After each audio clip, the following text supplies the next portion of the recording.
Jim from Lomanco. We're going to talk a little bit about ventilation and the products that you need to properly ventilate an attic.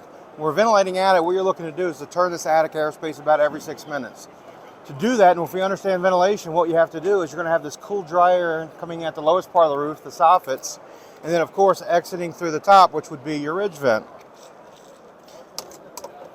If we install a competitor's product that does not have an external baffle, and when I say external baffle, that's this solid front edge, this exposed section of the ridge vent that you will see.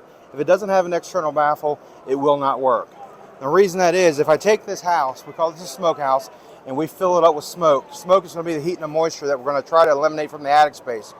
You'll notice with that product, instead of venting through the ridge, all the smoke, being the heat and the moisture, is actually coming out through where your intake should be happening.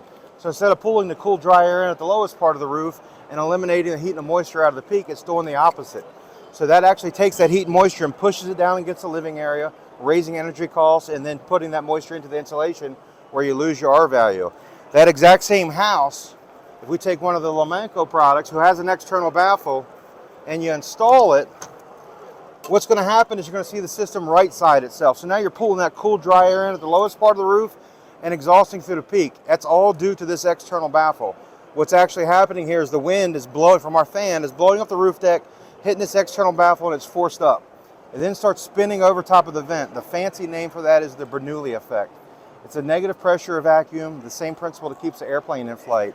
That negative pressure or vacuum working with your intake is how you pull that cool, dry air into the lowest part of the roof, exhausting it through the peak, and being able to turn that attic airspace for 6 minutes, eliminating heat and moisture.